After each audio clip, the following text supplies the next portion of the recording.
I welcome you all to this our next session of Cloud Computing Core Academics MCA2.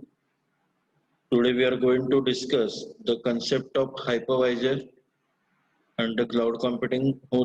That middleware plays the major role in the hypervisor in the cloud computing tech terminology of IaaS, PaaS, and SaaS.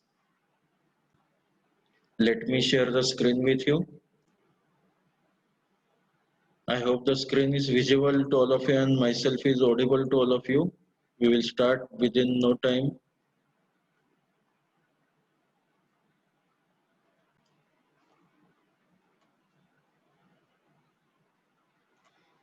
Today we are going to see the concept of hypervisor in this session. Before moving towards the concept of hypervisor, in the some of few days ago, I have shared this particular picture at our WhatsApp group and Google Classroom that how we can learn any computer terminology in our daily routine from the daily life routine examples. Like this is the pizza as a service. These are the as I expect that this is visible to all of you. This is pizza as a service. Then how we can take or how we can learn some of the software as a service or even the infrastructure as a service, platform as a service concept in that particular terminology of pizza as a service. For example, if suppose we are making pizza at a home on a traditional on-premise, that is a traditional mode of computing.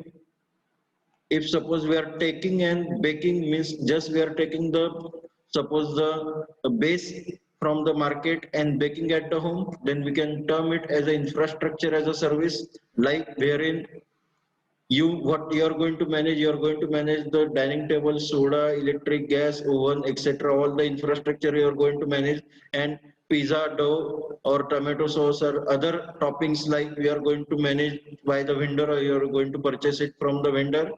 Then platform as a service, then we are having the pizza delivered, we are asking to have the delivery of pizza, okay, at home, like you're asking on Uber or Swiggy like that. Then it can be a platform as a service wherein you're managing dining table and soda only or drinking water, and all everything is managed by the vendor, okay. That is the example of platform as a service. And software as a service, wherein everything is managed by the vendor, means you're dining out, you're going out to eat the pizza at any particular restaurant, that is a software as a service. Whereas at the traditional, you're all managing, okay. That is the best way of learning any term computer science terminology, in this case cloud computing terminology, by using our daily life example. Now we will move towards the our today's topic of hypervisor. Now this is a basic hypervisor diagram, or you can say the graphical representation of hypervisor, as we have discussed in the last some of the sessions in the virtualization also. Virtualization is a major concept, and under that hypervisor is a one of the concept or one of the terminology using which virtualization is made possible. Physical hardware is there underlying. Physical hardware is made up of the CPU, storage, memory and networking, NIC card, memory slots are there, RAM, etc. Storage means your hard disk, ROM, and CPU means your processing speed or processor. That combinedly made the physical hardware. Above to that, there is a hypervisor. We are going to see the types of hypervisor. We have discussed that in last lecture. Now we are going to see that in detail. That hypervisor will be made up or will have the kernel, that is a basic processor, and scheduler. Scheduler means how that upper VM means the virtual machines will be scheduled on that particular hypervisor, okay. That is the hypervisor. Now we will see the definition of hypervisor, that what is the hypervisor. Let me share that particular. Now what is a hypervisor? That hypervisor is nothing but a program that allows the multiple operating system, as we have seen that there are number of VMs, to share a single hardware. Underlying hardware is the same one, and that is hardware host. And what are the that how we can host the There will be one host machine and there will be one guest machine available. Benefits like there will be a server consolidation possible, testing and development, disaster recovery can be possible by using the hypervisor, and it will help to move the things to the cloud. That is the basic of the hypervisor. How now we will see how the hypervisor works. Now this is the basic terminology of storage, server and networking. That is the underlying hardware host machine we can see. And in the host machine there can be any particular process server, activity server, there can be a storage, there can be a memory, there can be a network, because if you are having the cloud storage then of course there should be the networking resources. And above to that will be collectively all will be the one hardware. Above to that there will be the hypervisor. We are going to see the hypervisor type 1 and type 2 in detail. And every hypervisor will have the number of VM, and every VM will have the OS. That OS may be same or different, and working on that OS there can be any customized application, and that's how the hypervisor works. That will be the like a middleware bit for the host machine, that is a hardware, and the guest machine, that is a VMware or virtual machine or virtual machine monitoring. Now, which are the types of hypervisor? Now, this is a type 1 hypervisor. That particular slide showing you the type 1 hypervisor, which is also called as a bare metal hypervisor. It runs directly on the host hardware to manage the guest. It runs directly on the host hardware to manage the guest operating system. These are the guest operating system, and directly running on the hardware. Their hypervisor is directly running on the hardware to manage the guest operating system. It does not require any base server operating system because it is dependent on the guest operating system. Whatever the guest operating system is there, it will run accordingly.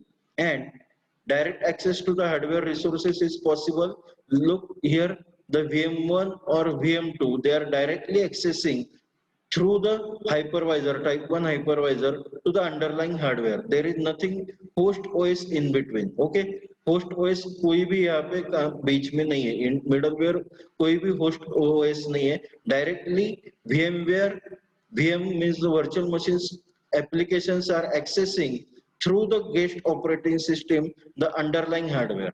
You can have the basic example of this bare metal hypervisor. You can see the beginning of this bare metal hypervisor is nothing but your dual boot PCs.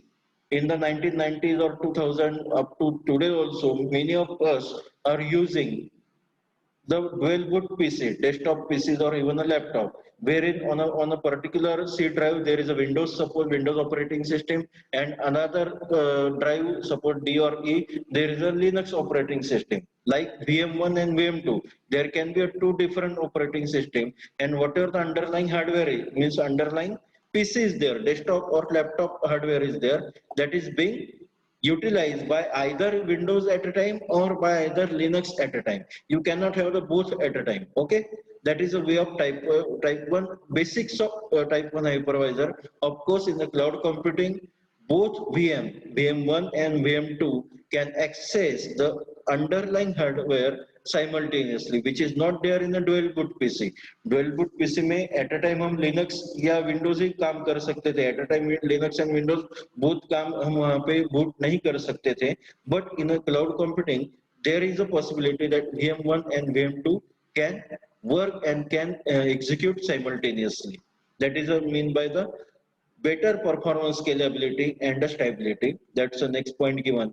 But however, for both of them, the hardware support is limited. That is the last point.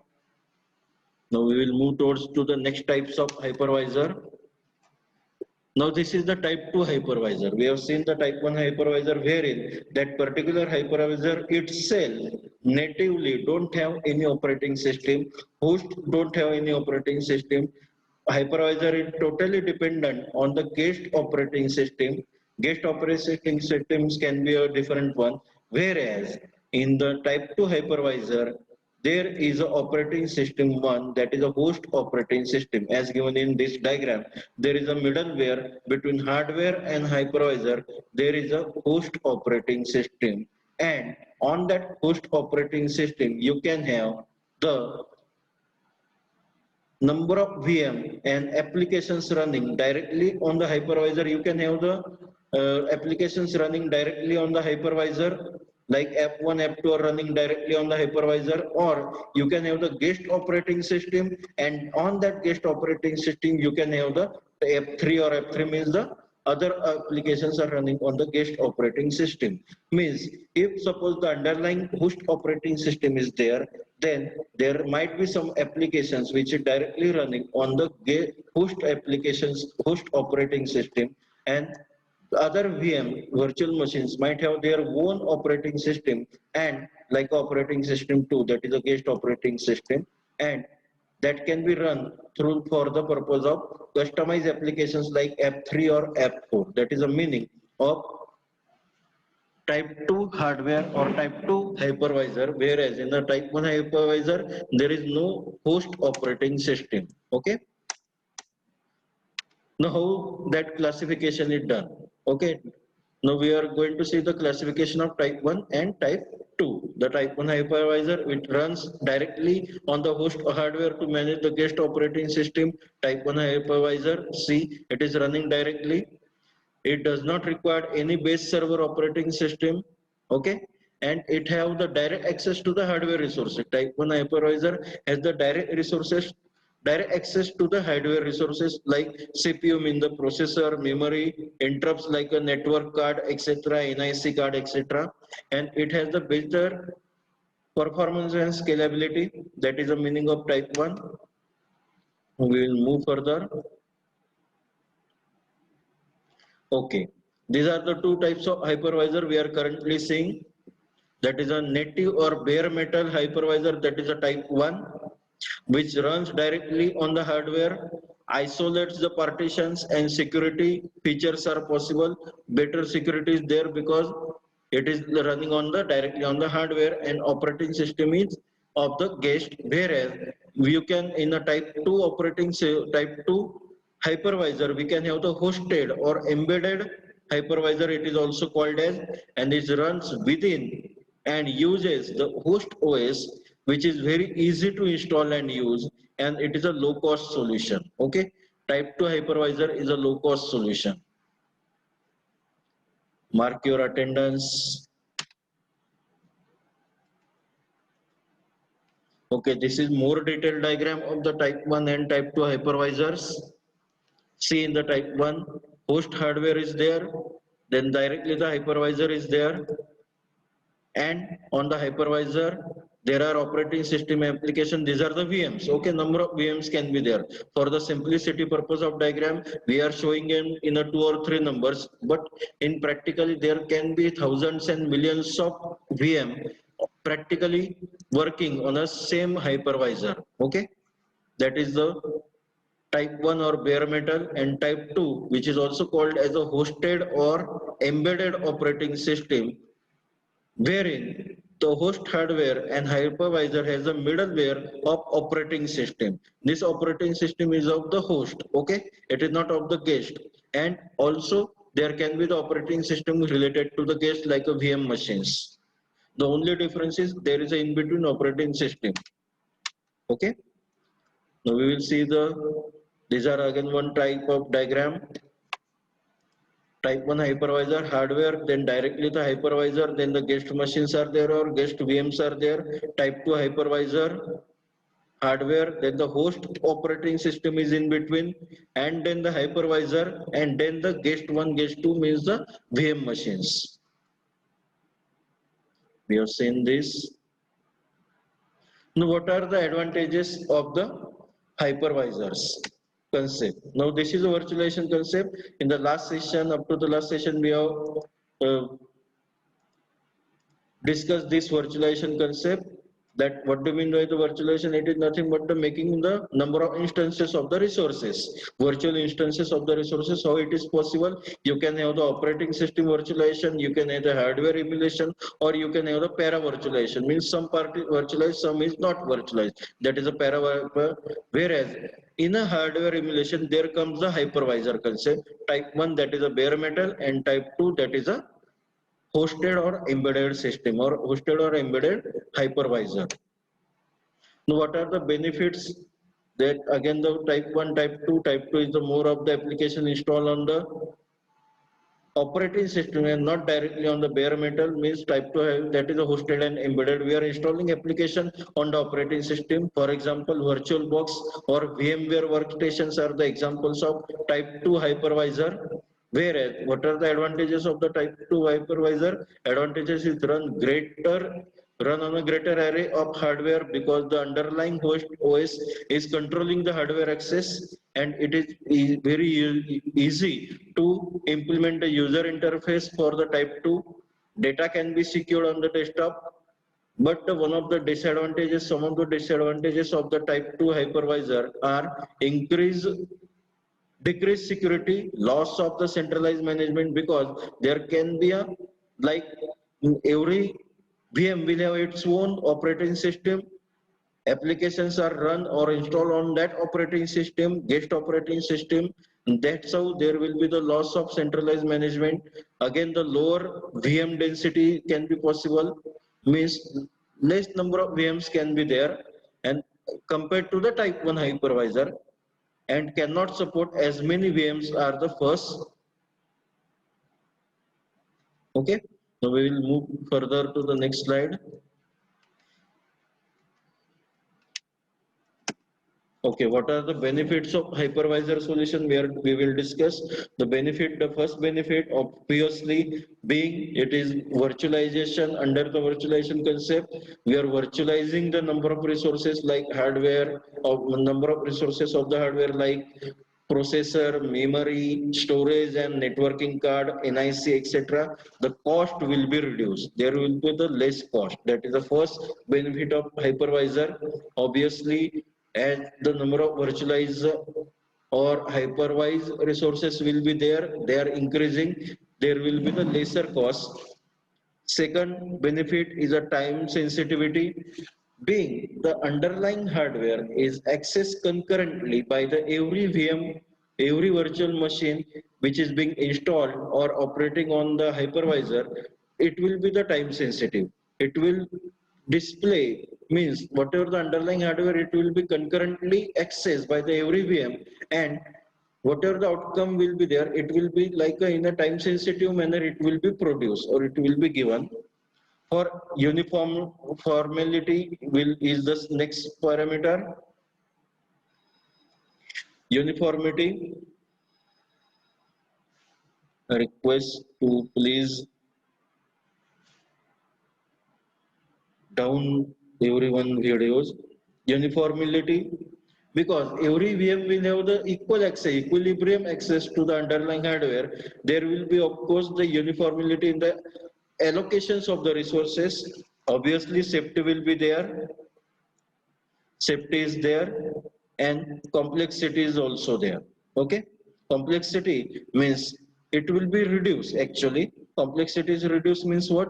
Because at a time, though we are saying the it's virtualized one, at a time that resource will be running only one. Okay, that's why it will be restricted complexity will be there.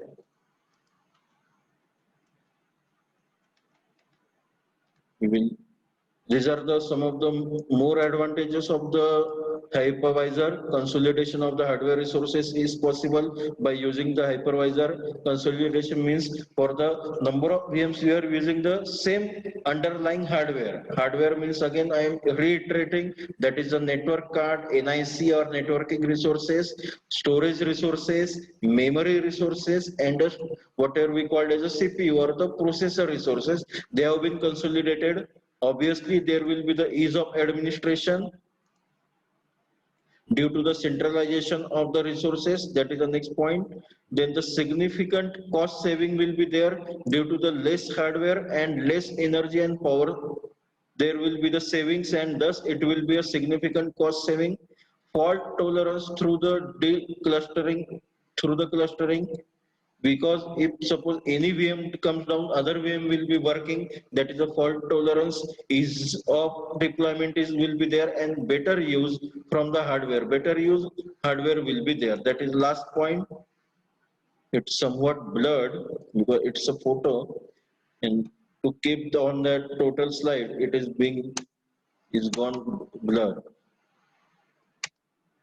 Okay, along with all these advantages and benefits of the hypervisor, there are some of the disadvantages also, like the higher implementation cost.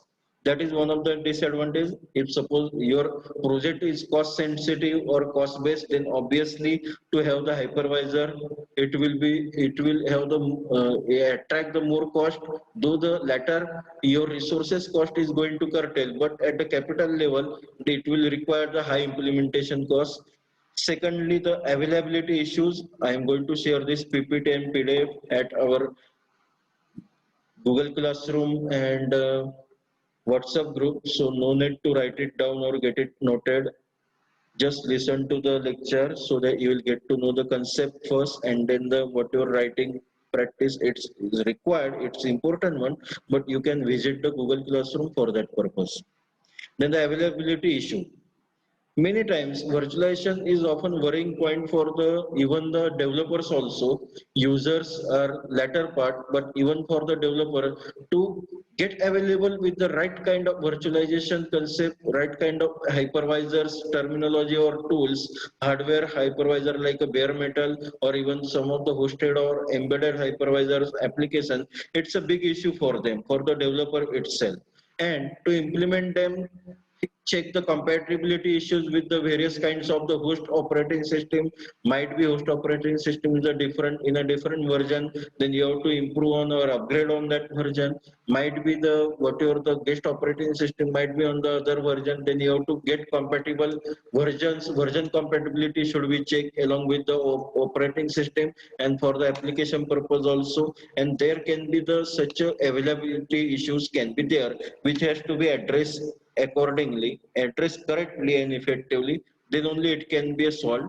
And the last, it required, when the hypervisor required the cohesiveness of all links. Obviously, cohesiveness, what do you mean by the cohesiveness? Because the underlying hardware is the same one, just your accessing VMs are the different one. That's why whatever the links are there through the hypervisor, which are working on the underlying hardware, to and fro between the underlying hardware and the upper VM machines and upper customized application, whatever the links are there, they should be the cohesive one. If they are not cohesive one, there might be the issues of accessing other resources which are not meant to be accessed, or which are might be from the other VM machines. That's why there should be the generic linking of the underlying hardware through the hypervisor to the upper side VM machines and VM applications. That are the some of the disadvantages. Then what do you mean by the hypervisor monitoring? We are seeing the hypervisor advantages and disadvantages side by side. Hypervisor monitoring works well for the determining which VM are consuming. Hypervisor does monitor that which virtual machine is consuming what kind of data or what kind of resources in what volume at what time. That is a monitoring purpose hypervisor is doing. But simultaneously, hypervisor monitoring solution lack the insight into the processes that are running within the individual virtual machines. Means hypervisor doesn't have any control over the processes run by the particular virtual machines. It is not meant by the hypervisor to have the control on that or insight on that processes. That is one of the disadvantages. Then the second advantage, that is a hypervisor monitoring can be used to improve the VM health by checking for the under provisioning of the hardware resources. For example, if the number of VMs like virtual machines are there, then which particular VM does require the under thus require the less number of resources, then you can provision lesser resources for that particular VM, and simultaneously, concurrently, you can provision the more resources for the VM virtual machine, which is being consuming the greater part or greater number of the resources of underlying hardware. That is possible by the hypervisor monitoring. Simultaneously, on the disadvantages side, hypervisor monitoring solution lack the ability to quantify the end user experience. What do you mean by the quantify the end user experience? Because such a solution might, for the example, be able to report how much network bandwidth or virtual desktop is using at a given moment. Okay, means at a particular VM, how that is being expert means whatever the solutions given by the VM, particular virtual machine, can it be quantified by the hypervisor? Then it's not a point, or it is not under the domain of hypervisor monitoring, because whatever the end user is experiencing might be related to the any particular bandwidth issue, virtual desktop issue. Then that come, that is the dependency, or that is a one of the domain parameter, one of the domain activity under the virtual machine itself. It is no way anything to be done by the hypervisor monitoring. That is the meaning of hypervisor monitoring, where they are in advantageous mode and where they are in disadvantageous mode. We have seen this, how the hypervisor works. We also discussed this at the very beginning of our session, that how pizza as a service can be explained, or can be explained as a case study. We have seen at the case study session that how we can have the some of the routine examples in a terminology of computer science, that how pizza as a service can be discussed and explained as a one of the delivery or deployment models under the cloud computing, like the software infrastructure as a service, platform as a service, or software as a service. If you're dining out, it is a software as a service. If you're getting the pizza delivered at your home, then it is a platform as a service. If you're taking the some of the raw material and baking at the home, then it is an infrastructure as a service. And if suppose you are making all everything at home only, then it is a traditional approach, which is called as a on-premise service. We have seen this also, that what do you mean by the VM, how it is hypervisor is placed in between the VM and physical hardware. As we have discussed, physical hardware is made up of the some of the processors resources, storage resources, memory like the RAM resources, NIC networking resources. Type 1 and type 2 hypervisor we have discussed in this particular session. These are the graphical or block diagrams of the type 1 and type 2 hypervisor, wherein at the type 1, which is also called as a bare metal hypervisor, there is no host operating system in between the host hardware and the hypervisor.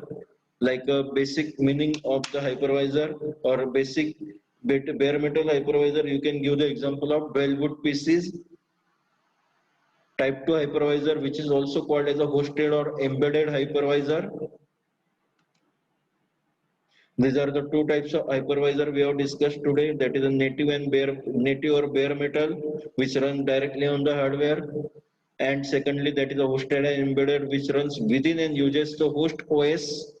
There is a host OS in between the hypervisor and the hardware underlying. It required a low cost also. It is a low cost solution. Hosted and embedded is a low-cost solution. How the hypervisor works? Like it is works on the number of VMs and number of operating system, which may or may not be same. Customized applications are there, and all the hardware resources like storage, servers, networking, or processors are being shared through the hypervisor to the particular VMs. We have seen the classification. This is the beginning, that what do you mean by the hypervisor. Type 2 hypervisor, see there is operating system of the host in between. Just you have to remember that in the type 2 hypervisor, embedded or hosted hypervisor, which is also called as, it does have the host operating system. Whereas in the bare metal or type 1 hypervisor, there is no host operating system. Okay, that is something with respect to the, we have seen today the hypervisor concept.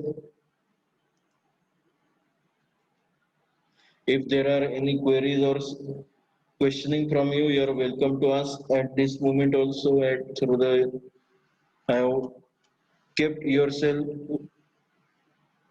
unmute. You can keep yourself unmute and ask any question. You can also ask the question at our Google Classroom. At last Google Classroom exam, I am very much happy that all many of you attempted that exam and shared your handwriting scanned copy of your answers at the Google Classroom in a time. It is really appreciable one that you are responding to the institutional resources and evaluation methodology. As I have discussed at the beginning of this session, that you should be able to write your answers. See, this pandemic situation is going to end by, suppose by the next or in 1 or 2 months only, then you will be exposed to your real world, and obviously there will be the university exams by the month of January or Feb of the first sem, and wherein it will be like a traditional exam and you have to write down your all answers and answers to the question in the traditional exam. That's why it is very much essential to keep writing and keep practicing, okay, of the writing. Otherwise, just you're listening to the virtual sessions and virtual online modes of the evaluation, then at the university exam it might be difficult to get yourself in again that mode of writing, and you may then lose your some of the marks due to the speed and even due to the handwriting, lesser practice of handwriting. Okay, with this I conclude our today's session. I hope all of you have marked your attendance. In the next session, we are going to see the next part of our cloud computing concept,